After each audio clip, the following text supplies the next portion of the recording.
Jacquie Pohl, welcome to Campfire Conversations. Thank you, Andrew. We're sitting in a beautiful cafe, the sun's shining. Jacquie, would you class yourself as an academic? Tentatively. Why is that? I'm tentative because I see that as one construct and a small part of my identity that also carries notions that I'm uncomfortable with. Right, we won't go there. No, that's Let's fine. see if we yes, can... absolutely. I love intellectual cerebration. Righto. Yeah, and I love learning and I love teaching. So those would be true statements. So your clinical work is as a therapist, particularly hands and limbs? I did specialise in hand and upper limb therapy, Right. but I also have a very strong neuroscience focus. Okay. So I spent quite a long period of time working with people with acquired brain injuries and traumatic brain injury, and I guess that in many ways that was my great love and still is. Tell us a little bit about your family, your history. I know, from your grandfather to your father in South Australia. Sure. Give us a brief rundown. I'll try and be brief. My great uncle is well known. He also has a love of linguistics and nomenclature.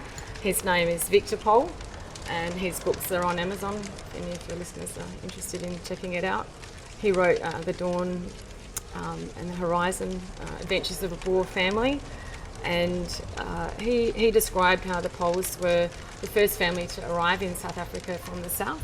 David Livingstone came from the east, and they had the onerous task of crossing the Orange Free State, the flat bit between the Cape and Johannesburg, and they encountered black Africans for the first time and were given their first test, which was a gun to kill the lions that were taking their cattle, or they would not be accepted. My grandfather was similarly a beautiful man, and we had the first farm ever to be inhabited by white people in the Eastern Transvaal in a place called Duivelskloof, formerly known as Mahuvaskloof. That's easy for you to say. Yeah, it's a mouthful. So the Boer War occurred on our farm, and Captain Hunt was shot on the veranda, Breaker Morant. Wow. It's a controversial film. Wow. Documents all of that nicely. My grandmother, my dad's mum, was the daughter of the British High Commissioner, and so she had the great challenge of aristocracy meeting South African drought, and she chose to prioritise family and to come and work the land with my grandfather because he'd been asked to help, or he decided, he made a choice to help his father with 7 children and no wife at that point. Your dad was South African as well? Or Yes, is South African yes, as well? yeah, he grew up in poverty. He hunted for his food, guinea fowl using a bow and arrow. They had no electricity. There's bathed outside. He grew up in a rondavel. And What's that? it is an African hut with a grass roof. It really became a photographic studio for him. And my grandparents had a tribe of Africans living on the farm, about 100 of them. Yeah, and so my grandfather really took a empowering approach towards that and tried to help them learn to use money by having milli meal, a South African grain available for sale. My grandmother tried to get them to develop a love of underwear, but that's non-functional when you have to feed a baby on your back. Did your grandfather come to Australia or father? No, my father did. That's a story in itself, which I'm sure he'd love to tell.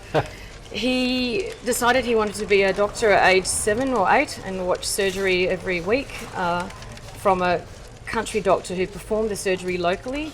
His parents were very poor, and so he got a scholarship to go to medical school, and he paid it back by working in Zanin, which is a mining township, and it was not long after that I was born. Mm-hmm. My parents made the choice to come to Australia to give me and my brother a future without apartheid, and that is a choice that I'll forever be grateful for. Yeah. So how old were you? Very hard. How old were you when you came here? So I was 4. Mm-hmm. Yes, and I remember the day. Yeah, I remember waking up in Stirling at a stranger's place, absolutely petrified. And so scared and overwhelmed that I shut my eyes and pretended I was asleep for the duration of the visit. It was with Dave Fennick, a wonderful anaesthetist, a colleague of my father's. Right. Yeah. So your dad went on to be one of the I guess, let's call him top surgeons? Absolutely, in he South would. Australia? He would be fair to say he's leading the world in pelvic fracture surgery, and He has helped, no doubt, tens if not hundreds of thousands of people in South Australia. He's a good man. So with your academic background, your Yeah. background, Sure. did you have any camping experience before you took your journey? Yes, I did. I had done an outdoor education degree when I'd left school. I found Year 12 really overwhelming, really stressful, the quantity of work, and it was a tough time. I chose to decompress and to embrace everything outdoors. And so I became qualified in scuba diving, rock climbing, bushwalking, life-saving, pool operating. And during that year at Regency TAFE, I went away every couple of weeks. And that, I think, provided the backbone and the knowledge and ability for me to do what I did, and the knowledge that it would be easy and it's achievable. And that maybe helped you in years to come when you finally took your journey? I found the trip achievable, yes, last year. It was easier, much more enjoyable and really empowering. It was an amazing opportunity. In terms of what I did after Year 12 being at Regency TAFE, I think getting right out of my comfort zone on the heels of going to Westminster and being in West Venture and that outward bound experience and learning to process hard things and diffuse and overcome pain. During that time I became an elite athlete as well, so it was sort of felt like returning home in many ways, leaving last year. Yeah. Wow. Back to roots, grassroots stuff. So why would a lecturer, a hand and limb therapist, decide to travel Australia solo? Well, you had your son with you. I did, so I see it as he very much had a voice. I believe everyone has a voice and should be heard in this world. So he participated in the decision making to leave. At what age? 8. Okay. Yeah. So children anthropologically and politically don't really have a voice, do they? Not maybe as much as us big people. Mm-hmm. So I involved him deliberately in the decision making, but at the same time he wasn't old enough to make the final decision, nor plan the trip or take responsibility for everything. So I chose to do it as an academic, Yes. quote unquote, because I knew it was right.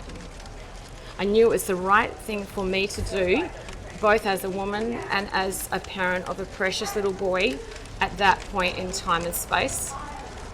And I trusted my gut. You had to leave your job, yeah? I was forced to resign as I had become unwell for the first time in my life. Like everyone else, I'd encountered things over periods of time, but I had certainly never really had the need for antibiotics since I was a small child. And so I found myself unwell after being an elite athlete leading up to that in 2014. And I found this increasing disconnect between who I am and who I was becoming through the use of prednisolone. So they were treating my acute respiratory symptoms, fair enough at the time, with prednisolone. And through that process of immunosuppression, I had become debilitated. And so I reflected on my work as an occupational therapist, seeing thousands of people over 10, 15 years, 15. And I also looked internally at the root cause of what was making me sick, and I decided enough, and I'm going to take control, and I'm going to enable and empower my own wellness through going away. And I knew it would work. I'd seen people get stuck in that fence. People stay sick for a multiplicity of reasons, and people who get well for a multitude of reasons. And so I chose to get well. Did you have the vehicle that you were going to take on the Yeah, journey, yeah. or did you buy it specially for the trip? Yeah, I chose to rent an Apollo Euro Tourer after a lot of research and deliberation. I played around with ideas. I thought, do I fly or do I drive and then have my son fly up and meet me? And I just had this increasing gnawing sense that I needed to traverse, that I can't just go up and take a jump up there, that I needed to go across the land. Maybe in some ways, like my descendants and genealogical pathway indicated, that I needed to go on my own journey, and that my son was an integral part of that. Yes, and my enduring love for him is also to enable him to be who he truly is, and I knew that that conduit was necessary back to the vehicle, I looked online like everyone does at reviews, and I thought Apollo's got some really bad raps. But then on the other hand, they're owned and they know their vehicles, so I felt conflicted. And I had a look and I saw the biggest thing that put me off was the amount of rattling everyone indicated there'd be. That there was rattle, rattle, rattle all the way. I thought this is going to be noisy. But when I went and saw the vehicle, I was so impressed. Right. Yeah. How long did your journey take and where did you go? Yeah, sure. So we went essentially up to the Sunshine Coast and we went across outback Australia and then up that beautiful Pacific motorway and then onto the Bruce Highway. Our first stop was Renmark and that was quite a night. That visuospatial relation of a 7-metre vehicle, it had me concerned. Within about, I think, 2.5 hours, I felt like I'd gone from being in jail to being this eagle soaring across the sky, and I realised I was in the land of the free. I love that. That's awesome. But my son, he was overwhelmed. He had not gone past Victor Harbour. I mean, actually, that's not true, Robe, a place of our family holidays when I was a child. So yeah. he was really outside of his comfort zone, and it really came crashing down on me how overwhelmed he was when the fishing line got tangled the first morning we woke up, and he cried, I think, for 2 hours, and I just sat there wondering if I'd made the right decision after I almost got bitten by a redback spider as I plugged the van in or plugged it out. Let's go on 6 months. Was he Wow. crying then? Oh God, no. He was, what was he doing? 6 months later, he would have been, Gone from an 8 to an 18-year-old? yeah, in many ways. I have a child who has an ageless soul. So he's very mature and kind, but he came into his own. So I was looking at a robust, strong person with his own ideas and opinions and the ability, the intrinsic knowledge that if things get tough, it doesn't matter, he can handle it. Beautiful. Okay, so how long were you actually away for? I was away for... Just counting on her fingers. Yeah, folks. exactly. Sorry, no visual. About 5 months. 5 months. Yes. Okay, Yes. and where did you ended up in Queensland? We ended up on the Sunshine Coast, Caloundra, Kings Beach, really family-friendly area. And I chose at that point I had made the decision to extend the trip and to have my son experience life up there. And he attended Pacific Lutheran and had an absolute blast doing life in a subtropical environment until things got a bit sticky, metaphorically. And All right. it was just the heat of the summer. It really felt like Darwin at that point. Oh, there you go. Yeah. So the journey, Yes. did you encounter any difficulties or did you meet any interesting people? Okay, so this might surprise you to say, for me to say rather, that nothing went wrong. Oh, that doesn't surprise me at Nothing. all. So no flat tire, no trouble with the vehicle, no trouble with the administration of the vehicle, with finding anything. I mean, it just went like a dream, and for that I'm eternally grateful. It's not a given. That being said, there were many points I had to problem solve and manage circumstances, including the weather, and at one point between Hay and Wagga, I think just after we'd had this cathartic, like yelling our lungs out session to leave the toxicity of some of what had happened in Adelaide behind us, that felt really good. Nobody drove past us while we were just yelling it all out. Yeah. So I don't want to take that to Queensland with me. Yeah. So we went. So did you wind the window down No, and yell it we out? got or- out. We stopped the car on the side of the road. Yeah. And we got out, and a friend of mine who's a mentor, I would describe him as a mentor. I think everyone should have a mentor. Yeah. And I knew he'd done it about 15 years ago, and I thought, I'm going to try this out. And gosh, it felt good. So sorry. Let's Yeah. just get out the car. Yeah. Stand on the side of the and road then yell, or walk up a hill. scream. and No, yell. it was flat. You could see nothing but low-lying scrub as far as the eye could see. Right. There was nothing. Don't go into details, Yeah. but did you just go, I really No. hate you for doing this and no, I it don't wasn't actually a hateful or a vengeful or nothing like that. It was just, I am going to leave anything that's holding me back behind, and anything that has any negative connotation, Yeah. because there's so much more in life to be enjoyed than worried about. I'm going to yell it out so it can stay back there. I'm not taking this with me. This is now my time with my son. Jackie, felt great. that is awesome. I'm going to do that this Try it weekend. out, Andrew. We're only going an hour and a half out of Adelaide, but I'm going Doesn't to do matter, it. do it. It I'm gonna feels try so it. good. Okay, I'll see what my wife comes up with. She She might do it too. Well, she might say she should have left me home. But anyway, that's neither here nor I'll there. be listening for the noise. So technically, nothing went wrong. What about the journey? Did you meet any strange people, or did you have any occurrences? Yeah, sure. I'll pause briefly on the rollover that we saw, because I thought it was a really good example of that juxtaposition of, some of my big burly male friends that said, oh, that highway, that Sturt highway, that Hume highway feels really unsafe. It's not a very friendly place. So I'd gone so far as to get a GPS thinking my phone might drop out. But I never felt unsafe. It just felt glorious and liberating. I felt as calm as someone doing yoga and Pilates and meditation at the same time. In my vision, as I was driving, I saw a car on the side of the road on its roof. And it was an interesting experience, because you refer to me as an academic, and I am medical, yes. And it was that I guess that part of my being started to come, it bubbled up, just boom. I didn't even have to think about it. So I saw the vehicle, I realised there was no tape, it looked very recent, and there was another car next to it, and I could see people in it that was upright. So I looked in my rear vision mirror, and there was a truck driver, but quite a ways back. I started braking slowly and then pulled off onto the side of the road, ignored him beeping rudely because there's someone out there. And it was one of those moments I felt, I guess, that I was an Australian and needing to be a human being towards another Australian, that I had a moral responsibility to stop, but I also had an ability to help, because I had adrenaline, tourniquets, saline, ability to resuscitate someone. But it was the adrenaline surge, and realising I need to leave my son and lock the door with the ability for him to get out, but make sure he was safe, grab my medical supplies and then run.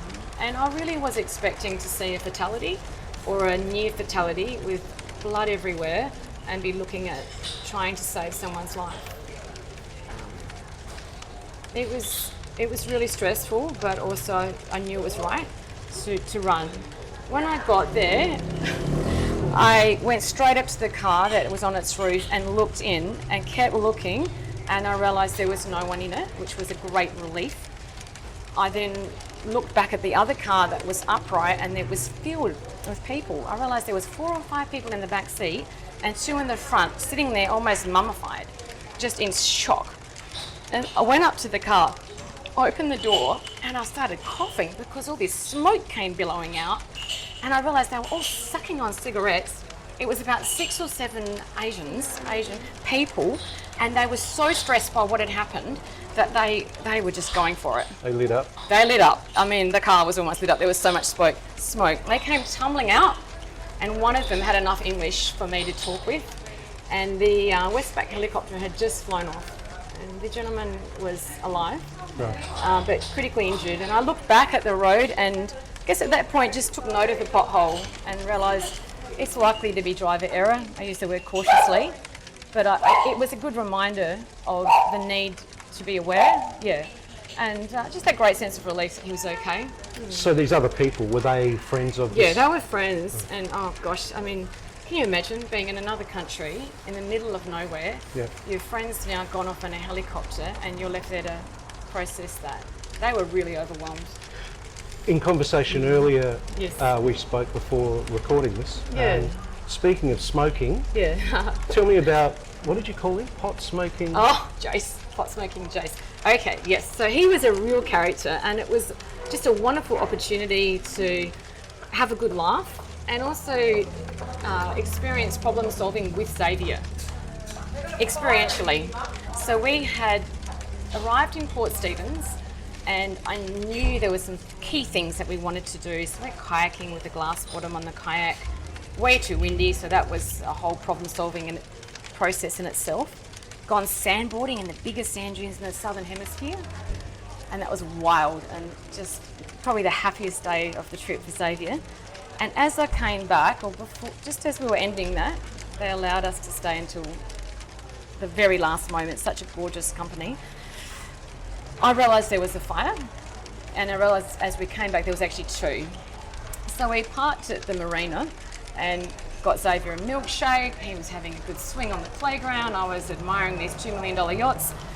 And I looked left and I realised this is a really sizable fire. And I got on the app. We're so blessed in Australia to have it at our fingertips, to be able to see what are we dealing with. And I realised this is out of control. And I was also aware that between us and where we were staying at the caravan park, there was another fire that was increasing in size. And Xavier was starting to, every parent would understand this, freak. And so we spoke about it. I minimised at that point, and I started to survey the Wonderland. And I looked out at the marina, and there were some yachts and some really well-grounded looking people. Decided to take a wander. So I said, Xavier, come with me.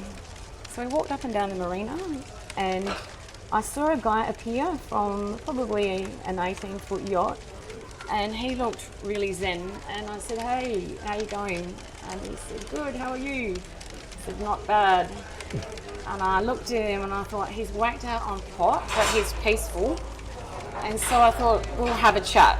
Establish the fact that hopefully, the balance of probabilities, he's not abusive, he's unlikely to have a weapon. I do work in the anti-violence movement. But it felt reasonably safe. We talked and he said, that fire, and I said, exactly. And he said, do you want me to sail you out to sea if you're in a pickle? And I said, yes. And he said, I understand. He said, knock on my window if it jumps to the mainland, or if the other one gets too close, because the shrub comes right down to the water. He said, it's absolutely fine. You both can hop in and we'll head out to sea. And I thought, fantastic, that's my contingency plan. But now what? Right? Because I've still got a problem. Where are we going to stay and what are we going to do? So I thought, fantastic opportunity for Xavier. I tried to drive back. I thought perhaps it's doable. It became very apparent it was not. Massive flames. And so I said, Xavier, let's call some hotels, motels. That's step one. Everything booked out. So I thought step two would be to park somewhere safe under CCTV camera where we were allowed to park, which was the marina. And I was fortunate that we could hook up, and we watched Annie. We watched a couple of other fantastic things that made us laugh. We had a good meal together. And I just popped my head out the window to make sure Jace hadn't taken off, and he was there, gave us a wave. Good idea. But that's the spirit of Australia, isn't it, right there? So yeah, it's beautiful. What about that? What did you actually discover? You said the spirit of Australia. Yeah. Is that what you discovered, or you knew of it anyway? But is that what you found out about the country and yourself? What did you find out? Yeah, that's a really interesting question. I found out through my travels that the vast majority, in fact almost all of the people we met, were kind, loving, empathic, warm, unselfish, caring individuals. And I think, as far as I go, I was able to take a long, good, hard look at my philosophy of life, how hard I've been working, and that mechanical overdrive, the compression of modern life that had driven me to the point where I was sick and not getting better. And also the fact that I'd made this choice actively, and do we not all have the right to have a voice in the very life we participate in? I'd made it. There were many things preventing me from leaving, but I did it anyway. I've been brave and courageous, and I found that as I deconstructed that medical model I'd been in, both professionally and on experience as a patient, I found that I was no longer comfortable with that superior, inferior vertical thinking that infiltrates so much of that system, that I was entering a way of life that was nourishing and free. It was well-being, as the Prime Minister of New Zealand pointed out so well in Davos last week at the World Economic Forum, that we have a big problem and a proxy, and we have problems with trust, and we have this interception of individuality and institutions, and I could feel those gaps bridging in my own mind as I encountered people that were self-aware, emotionally healthy, and generous. It was quite stunning for me, because I was able to define who I am and what matters to me. That's lovely. And Xavier? Xavier, it was really interesting to see too. He made a statement probably around between Renmark and Mildura as we'd got through the fishing entanglement, and he decided, you know what, he can wait. It's better to get on the road. We'll fish in Mildura. And he made a statement. He said, Mum, he said, this is unbelievable. He said, this is our wild adventure. I never want to go back. But he found himself, you know, it was that magical mindfulness. I mean, society talks a lot, doesn't it, about mindfulness and about the importance of sitting with our own emotions and being aware of what's going on in our physical body. And I think, you know, Andy Harkins, who does that beautiful TED talk of Mind the Gap, great 8 or 9 minutes of anyone's time, is so right in that we're getting exhausted, and being able to regulate and find rest and get those droplets of rest through the day in order to be well. And that means living in harmony with ourselves, other people, the environment, habitat, wildlife, take it as far if you will, is integral to well-being. And to watch my child experience that and to go, Mum, you know, I want to ride that speedboat, but I don't think I can. And just to sit with him while he cried his heart out, and not to be triggered in my own emotions, but to know this is not about me anymore. This is about him, and I am able to be the parent that I am now. It was just such an empowering experience and so joyful, so full of joy for both me and Xavier. So he had his own journey. Okay, let's move on. 12 months. You're back? Yes, I was just reflecting on that with my very good friend this morning, saying this June is very different to last June. Yeah, very, very different. In what way? Oh, I think in and of myself, I feel 95% different. So I'm pleased to say it was tremendously successful from a physical health point of view. My health is back in full, and I don't expect to get sick again. So that's huge. Well, you have a lovely smile, and it's reflecting obviously on everything. It's great to be here with the dogs. With the dog barking. That's right. So what's next for Jacquie Pohl? Yeah, I'm absolutely thrilled to be in a place that, after that journey, I guess it brought me into a space where I knew it was the right time to blend those experiences, and I learnt so much about Australia, about its people, about myself, about models of life. And I'd written down on the beach, I think in Southwest Rocks, we decided to do a word picture of what we wanted our life to look like and what mattered. And so I'd drawn a mind map, but what was more powerful was on the beach, words that matter. So we came up with words like adventurous, playful, happy, socially connected. I use that word carefully because it sounds like a plug-in chord, but socially mobilised, community, really having community, as well as calm. For Xavier, that was really important, and we found it. We found this space together. Me personally, as an individual, I decided to proactively make the choice not to go back to a model that I wasn't comfortable with anymore. You know, growing up in that medical system, there are a lot of privileges that I'm not comfortable with, and I have a really strong philosophy in life that it's one face, one race, that everyone matters as much as everyone else. And I knew, and I still know, that I wanted and am blending everything I've learnt in all those precious years as an OT, as a lecturer, working in overseas for many years, living in different countries, that it needs to come together, and it has, in a beautiful shape, which I call our project. I'm not being territorial about it. I don't feel like it's mine. And that is called Humans of South Australia. So, Humans of New York? Yes, I had followed Brandon Stanton, I think from the time he started it, very carefully, and watched what was at the heart of the matter. He's a very emotionally astute and humble individual, and I realised he got it, and he's changing the world. He takes people, yes, he does, and chats to them, similar to what we're doing now, but he documents it. That is correct. And has a story about that. It's more about the story now than it was about the photo back then. So he started thinking it really would be a bit of a census. He'd been fired from Wall Street, and his mother thought photography was a veiled attempt to avoid unemployment. But he also had his own journey, and I think it really took a shape that he didn't expect. But the United Nations cottoned on quickly, as people are by watching Jacinda, that this is the way forward, and they employed him to capture the culture of 12 nations. He did a formidable job at levering resources for causes that matter. Human slavery, small children in the Bronx with an amazing teacher that went over and beyond her call of duty. Children with cancer, he's a beautiful, beautiful man, but by golly, he's done amazing things. And I think good artists copy, great artists steal, but in a manner that is relevant to South Australia. Jacquie Pohl, thank you so much for having a chat. I wish you well in promoting hope, kindness, love, peace and understanding through your storytelling. Oh, thank you. And Thank photography. you so much. You're a photographer as well.